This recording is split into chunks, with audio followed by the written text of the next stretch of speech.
This one is titled, My Fiancée Texted Me She's Pregnant, then said she wants to put her ex's name on the birth certificate.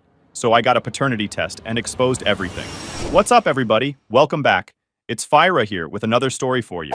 If you're new around here, go ahead and hit that subscribe button. We drop these regularly, and trust me, you don't want to miss them. Okay, so this one. This story right here had me staring at my screen with my mouth open. We've got a guy 2 weeks out from his wedding. Everything's good. Life is good. Then his fiancée sends him a text that changes everything. And I mean everything. Not because she said something mean or started a fight, but because she accidentally told on herself in a way that is so unbelievably stupid, I almost couldn't believe it was real. You're gonna want to sit down for this one. Let's get into it. He starts off like this. So, I was at my desk at work. I do logistics for a shipping company, been there about 4 years, decent gig, and my phone goes off. Text from Brooke, my fiancée. We're 2 weeks out from the wedding. Everything's booked. Venue, photographer, catering, DJ. 15 grand deep into this thing at least. I figured it was something about flowers or seating charts because that's basically all we'd been texting about for weeks. I open it up. Honey, I'm pregnant. My heart just stopped, then started going like crazy. Pregnant. We were gonna have a baby. I'm sitting at my desk grinning like an idiot, hands shaking a little, just trying to process it. A guy in the cubicle next to me, Kevin, nice dude, always eating those weird protein bars that smell like sawdust. He looked over and asked if I was okay. I just nodded. More than okay. This was huge. This changed the whole picture. We weren't just getting married anymore. We were starting a family. I was already thinking about stuff. Nursery colors, whether we'd need a bigger place, how I was going to tell my parents. All of that in like a 5-second window. Then I kept reading. I'm thinking of putting Nolan's name on the birth certificate. It's more meaningful. The grin died, like somebody hit a switch. I read it again. Then again. My brain would not accept what I was looking at. She wants to name our baby after her ex-boyfriend. More meaningful. Those were her exact words. More meaningful than what? Than me? The actual father? The happiness I'd felt like 10 seconds earlier turned into something cold and sharp. Why would that even cross her mind? Why would naming our kid after another man be more meaningful unless... No. Stop. Think. She said she's pregnant. She didn't say the baby wasn't mine. But that comment. That insane, bizarre, completely out of nowhere comment about her ex's name. What does that even mean? My mind started connecting dots I really didn't want to connect. When was the last time we were together? 3 weeks ago. Maybe 4? Has she been acting weird lately? Kinda distant, actually. I tried to think, but everything felt foggy now. I stared at that message until my screen went dark, turned it back on, read it one more time. Words hadn't changed. I typed back something sarcastic. What? Great news. Congratulations. Because sarcasm felt safer than blowing up right then. I needed information before I started throwing accusations around. Needed to see reactions, figure out what was actually going on here. Because right now, all I had was a horrible gut feeling and one really suspicious text. I grabbed my jacket and walked out of the office. My supervisor yelled something about where I was going. Didn't answer. Got in my car and just sat there gripping the wheel. Phone went off again. Brooke.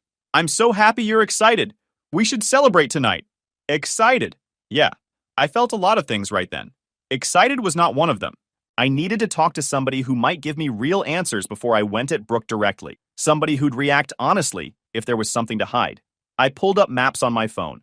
I knew where Nolan lived. Brooke's ex. She pointed out his neighborhood once during a drive maybe 6 months back. Mentioned he got married, settled down, bought a house near the lake. At the time, it seemed like random small talk. Now it felt like something else entirely.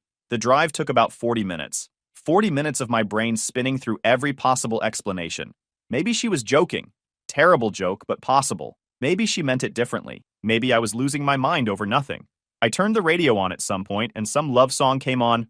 I don't remember which one, something about forever or whatever, and I changed it so fast I almost hit the wrong button and blasted static through the speakers. Nah, not today. Switched to sports talk. 2 guys arguing about trade rumor. That was better. That was noise I could handle. But the whole drive that phrase kept looping. More meaningful. More meaningful than the actual father's name. How does that make sense unless the actual father is someone else? Pulled up to a 2-story house with gray siding and a clean front yard. Blue sedan in the driveway next to a silver SUV. I parked across the street and sat there for a minute.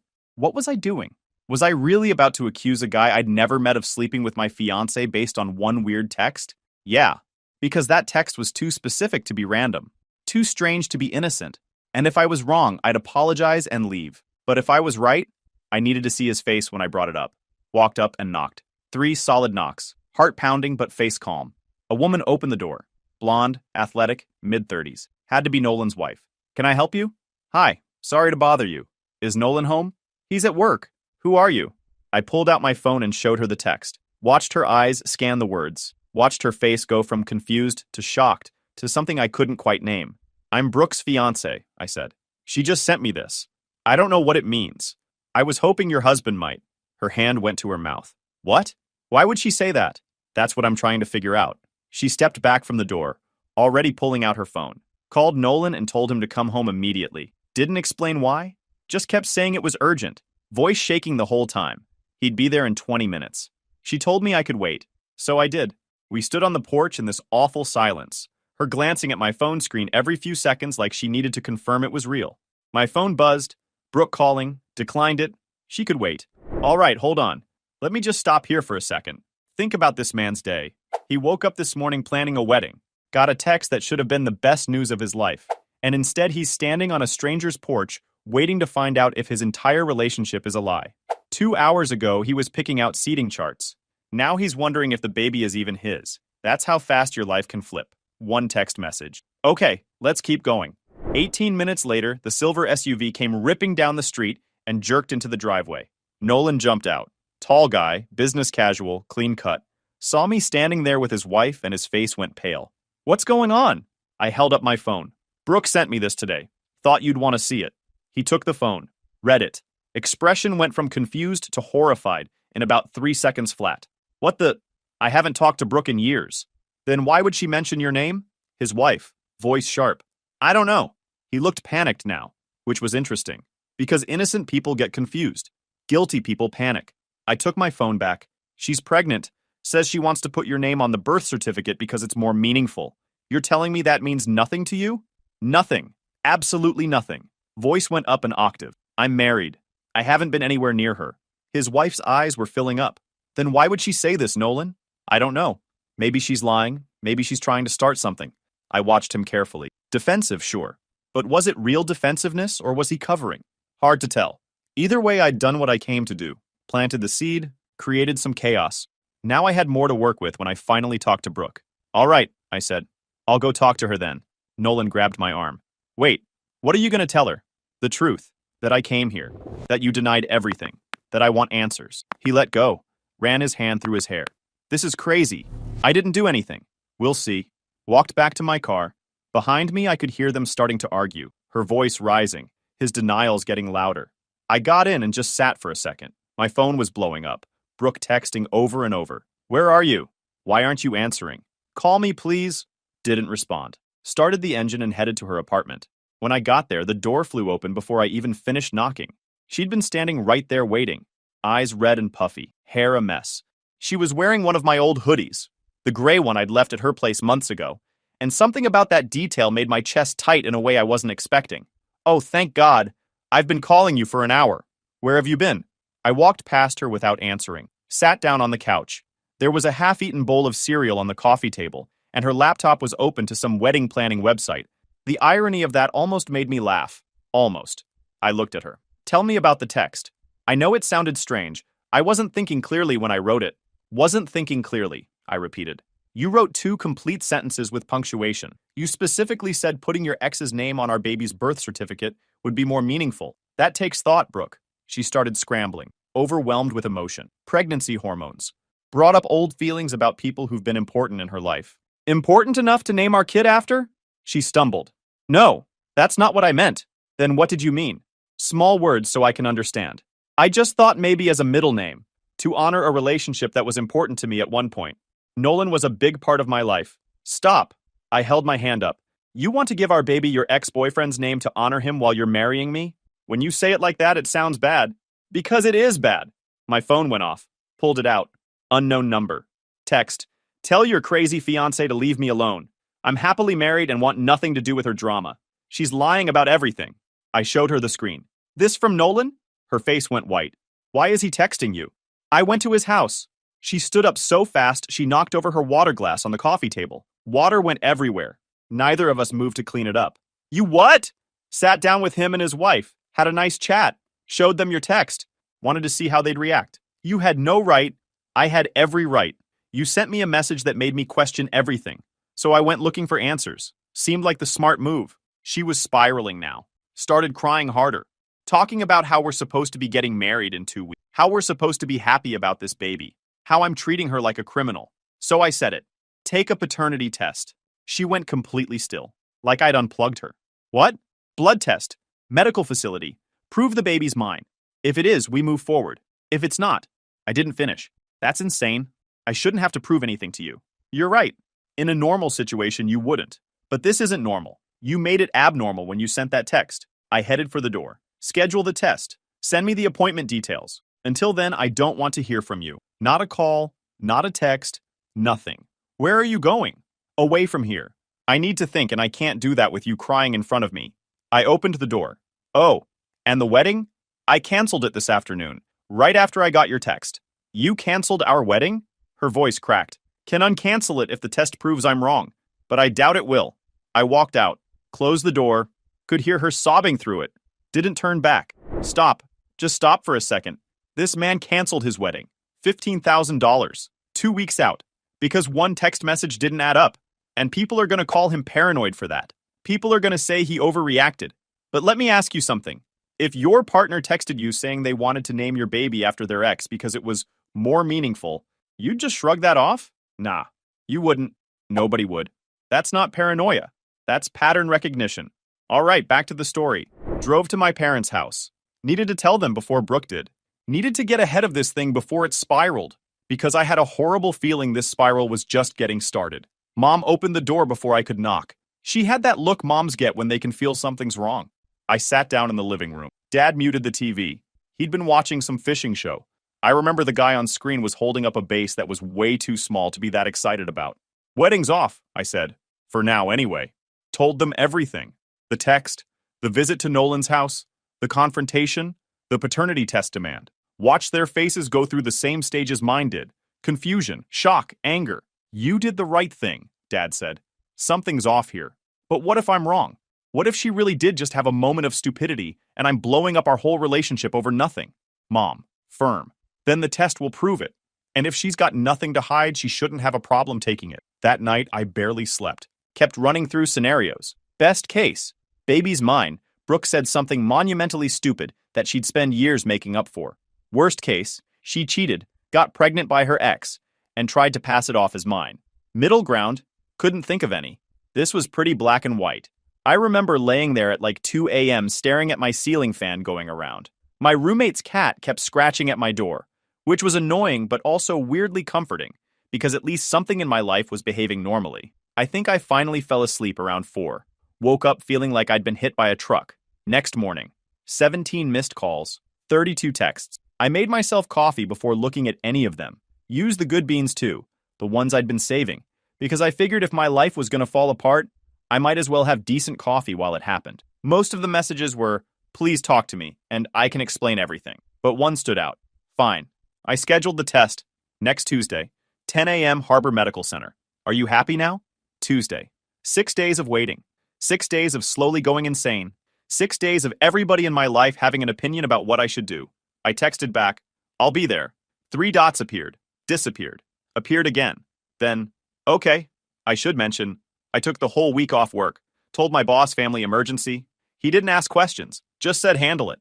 Small blessing because there was absolutely no way I was going to be useful at that desk for the next 6 days. I tried reading a book one afternoon. Read the same page 4 times and couldn't tell you a single word on it. Wednesday afternoon. Unknown number. Almost didn't answer. Hello? This is Megan, Nolan's wife. Voice tight. Controlled. Barely. We need to talk. She asked me to confirm the text was real. I offered to forward screenshots. She believed me. Then she told me Nolan had been acting strange since I showed up at their house. Defensive. Angry. Snapping at her over nothing. And, this part made my stomach drop. He suddenly wouldn't let her see his phone anymore. That's new? Very new. Before this week, we had an open phone policy. Now he's got it password protected and takes it everywhere. Even to the bathroom. People don't suddenly lock down their phones unless they're hiding something. That's a fact of life. You don't wake up one morning and decide your wife of 6 years can't see your screen unless there's something on that screen you don't want her seeing. Is Brooke taking the test? Megan asked. Tuesday. When you get the results, will you tell me?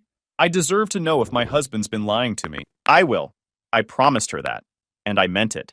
Thursday, Brooke's mother called, and man, she came in swinging. How could you cancel the wedding? Do you have any idea how humiliating this is for our family? With all respect, your daughter's the one who made this humiliating. She made a mistake. One silly comment. It wasn't silly. It was specific and concerning. You're being paranoid and cruel. That baby is yours. Brooke loves you. I hung up before I said something I couldn't take back. Over the next few days, I got calls from Brooke's dad, her sister, her best friend, every single one telling me I was overreacting, defending her. Not one of them, not a single one, able to explain why she'd said what she said in the first place. They all just kept circling back to she was emotional and pregnancy hormones. Like that explains wanting to put your ex-boyfriend's name on a birth certificate. Friday night, Brooke texted, "Can we please talk face to face? I miss you." Stared at that message for a long time sitting on my bed. Part of me wanted to see her, wanted to believe this was all a misunderstanding. But the smarter part of me, the part that read that text and felt his whole world crack, that part knew better. After the test, not before. You really don't trust me at all, do you? Should I? No response. Saturday. Nolan left a voicemail. His voice was tight, angry, saying his wife was filing for divorce because of my accusation. 6 years of marriage falling apart. Said if the test came back showing he wasn't the father, he'd sue me for defamation. I saved the voicemail. Might need it. Sunday was the longest day of my life.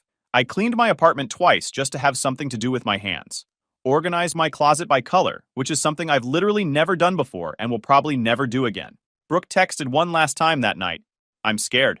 I almost didn't respond, but something made me type back. Me too. What if this ruins us? It already did. The test just confirms what's true. I love you. I didn't answer that one, because honestly, I didn't know how I felt anymore. Love needs trust. Trust was in real short supply. Pause. I want you to picture this guy's week. Sunday through Saturday. Waiting. Not knowing. Every single person in his life telling him he's wrong. Her family attacking him. Her friends attacking him. And he's just sitting there going, I know what I read. I know what my gut is telling me. That takes a different kind of strength. That's not anger. That's discipline. The easy thing would have been to believe her. The hard thing was standing in the fire and waiting for proof. All right, let's continue. Tuesday morning, I was awake at 5. Didn't need the 3 alarms I'd set. Drove to Harbor Medical Center. Hands steady on the wheel. Heart going crazy. Brooke pulled in at 9:55. She looked terrible. Dark circles, hair in a messy ponytail, sweats and an oversized hoodie. She saw my car and hesitated before walking toward the building. We didn't speak. Checked in separately. Sat on opposite sides of the waiting room. Nurse called us back together. Small room, 2 chairs, counter full of medical supplies. Blood draw took 10 minutes. Brooke went first. I watched the needle go in, watched the vial fill. That blood was going to tell me everything I needed to know. My turn next. Barely felt it. Too focused on Brooke's face. She looked terrified. People with nothing to hide don't look terrified. We walked out separately. Made it to my car before she called out behind me. Wait, please, can we talk? Just 5 minutes? About what? About us. About how we fix this. I turned around. There's nothing to fix yet. We wait for results. Then we'll see if there's anything left to fix. You really think I cheated on you? I think you gave me every reason to wonder. That's on you, not me. Got in my car, drove away, left her standing there in the parking lot.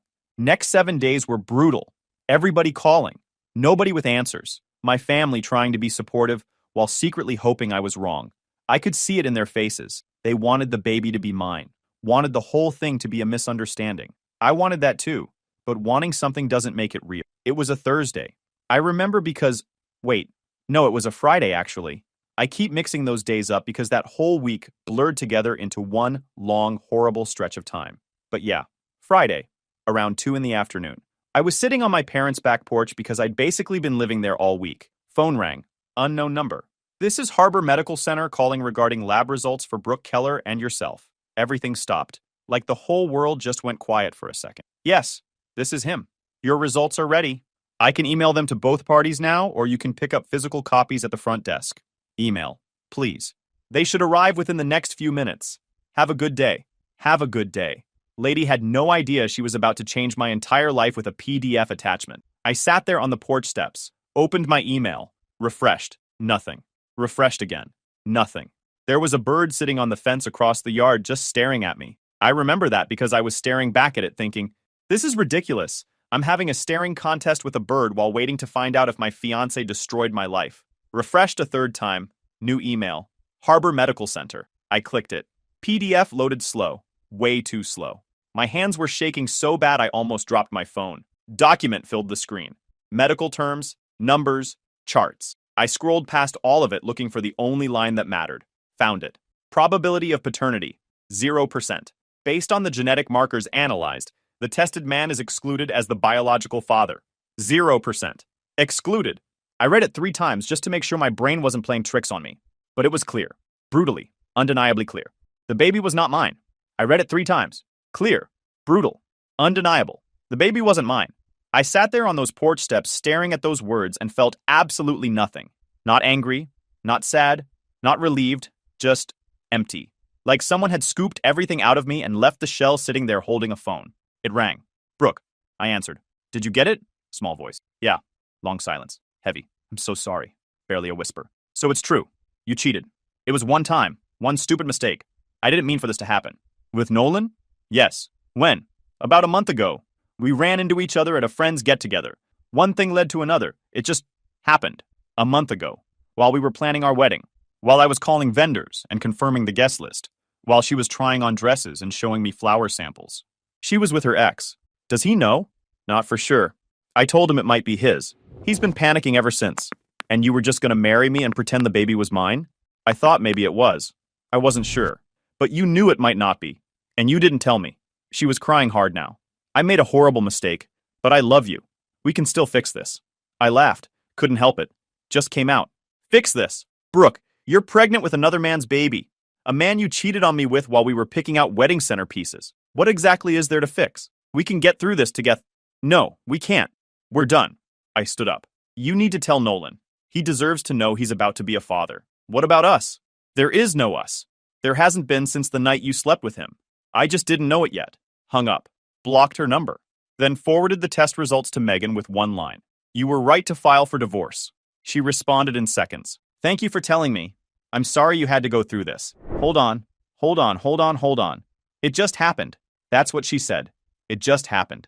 Like it was an accident. Like she tripped and fell into her ex-boyfriend. No. You made a choice. You made a series of choices. You chose to stay. You chose to go further. You chose to hide it. You chose to send that text and hope nobody would connect the dots. And the only reason any of this came out is because she was stupid, enough to mention his name in the same message where she announced the pregnancy. She told on herself, that's not an accident. That's karma. Okay, back to it. Called my parents, told them everything. Mom cried. Dad just said, come home, we'll figure out the next steps. But first I had one more thing to do. Drove to Brooke's apartment. Used my key one last time. She was sitting on the couch exactly where I knew she'd be. I want every penny back. Everything I spent on the wedding. The deposits, the venue, the photographer, the catering. All of it. I don't have that kind of money. Then figure it out. Sell something. Borrow from your parents. I don't care. But you're paying me back every dollar. That's not fair. I stared at her. You cheated on me. Got pregnant by your ex. Tried to trick me into raising his baby. And you want to talk about fair? Nothing. She had nothing. I put my key on the counter. Goodbye, Brooke. Walked out for the last time. Got in my car and drove away from the biggest mistake I almost made. Saturday morning, I sent a group text to both families. Brooke's parents, her sister, my parents, my brother. Family meeting. My parents' house. 2 p.m. today. Everyone needs to be there. Brooke's mom called immediately. What's this about? You'll find out at 2. I got there early. Set up the dining room table. Moved Mom's centerpiece thing to the side. She gave me a look but didn't say anything. Printed copies of the test results. 5 copies, 1 for each party. When people started showing up, the confusion was thick. You could feel it in the room. My brother pulled me aside in the kitchen and asked what was going on. I told him to sit down and wait. Brooke arrived last. Looked like she hadn't slept in a week, which, honestly, she probably hadn't. Her parents flanked her on either side like bodyguards. Her sister hung back near the door, like she wasn't sure she wanted to be there. Smart instinct. Everybody sat down. The dining room felt smaller than usual, with that many people crammed around the table. Dad had made coffee, but nobody touched it. Just sat there with their hands in their laps waiting. Her dad spoke first. All right. What's this about? I handed everybody a copy. Watched their faces as they read, one by one, like dominoes falling in slow motion. 0% probability of paternity, I said. The baby's not mine. Want to know whose it is? Brooke's mother went pale. This can't be right. It's right. Brooke cheated on me with Nolan about a month ago. Got pregnant. Tried to hide it. That text about naming the baby after him. That was her guilt talking. Her dad turned to her. Is this true? She nodded. Tears rolling down. Her mom. Voice cracking. You cheated. While planning your wedding. It was a mistake. A mistake that cost me $15,000 in wedding expenses, I said. Which she's going to pay back. Every penny. We don't have that kind of money. Her dad. Then sell her car. Take out a loan. Figure it out. My mom touched my arm. Honey, maybe we should... She made her choice. She deals with the consequences. Brooke's sister. You're being cruel. I'm being fair. She tried to trap me into raising another man's child. Cruel would be pressing charges. That shut everybody up. Does Nolan know? Brooke's father. Quiet. He does now. Sent him the results this morning. His wife already filed for divorce. Brooke sobbed louder. Her mom hugged her, but even she looked disgusted. I think we should go. Her dad. Stiff. Humiliated. Good. You should feel humiliated. Your daughter destroyed 2 relationships and brought a child into this mess because she couldn't keep her commitment. They left fast. My family stayed. You okay? Dad. Better than okay. I dodged a bullet. I sat down heavy. Can you imagine if I'd married her? Found this out a year from now? 2 years? Mom squeezed my shoulder. You did the right thing. All of it. My phone buzzed. Text from Megan. Nolan's freaking out. Lawyer says he'll have to pay child support. His whole life is falling apart. I replied, we both deserved better. Word spread fast after that. Friends took sides. Most took mine. Brooke's people tried defending her at first, but the facts were too ugly. She cheated. She lied. She tried to pass off another man's baby as mine. There's no spin you can put on that. By Monday, she deleted all her social media. Couldn't handle the fallout. Her best friend, girl named Jess, who I'd always gotten along with actually, she texted me to say she was sorry and that she'd had no idea. Said Brooke had been lying to everybody, not just me. That one hit different because Jess seemed genuinely upset about it, like she'd lost something too. Tuesday, check from her parents, $8,000. Note attached, it's all we can manage right now. Rest will come in payments. I deposited it, sent them a payment plan, typed it up like a business document. No emotion, just numbers and dates and a signature line. That felt weird, honestly. Sending a payment plan to people who were almost my in-laws. But weird was kind of the theme of my life at that point, so whatever. Wednesday, I went and got myself tested at a clinic. Last thing I needed was a parting gift from Brooke's betrayal. Tests came back clean. Small mercy. A month later, I heard through mutual friends that Brooke and Nolan were trying to work out some kind of arrangement for the baby. Neither one wanted a relationship with the other, but they were stuck with an 18-year connection now, whether they liked it or not. Megan took Nolan for everything in the divorce.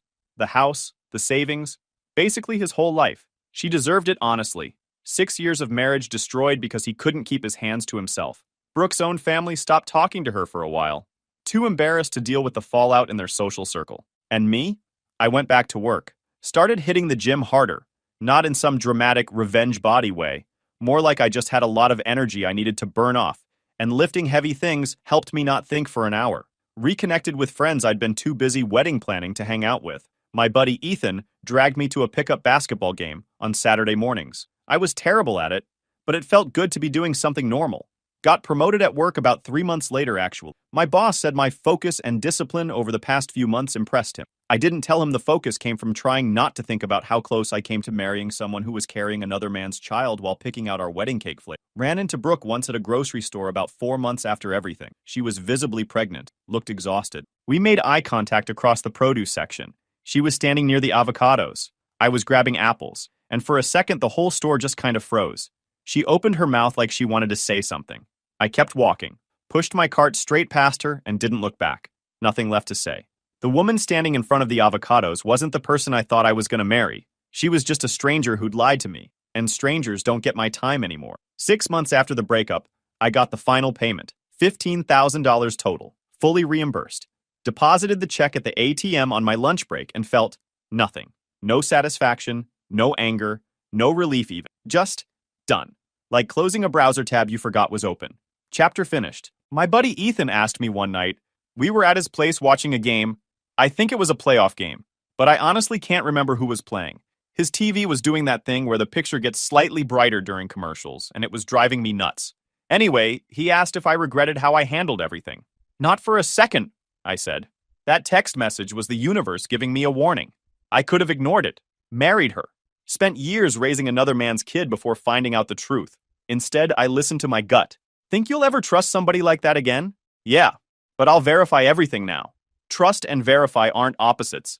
They work together. Anyway, 3 weeks ago, Brooke texted from a new number. I'm sorry for everything. I hope you're doing well.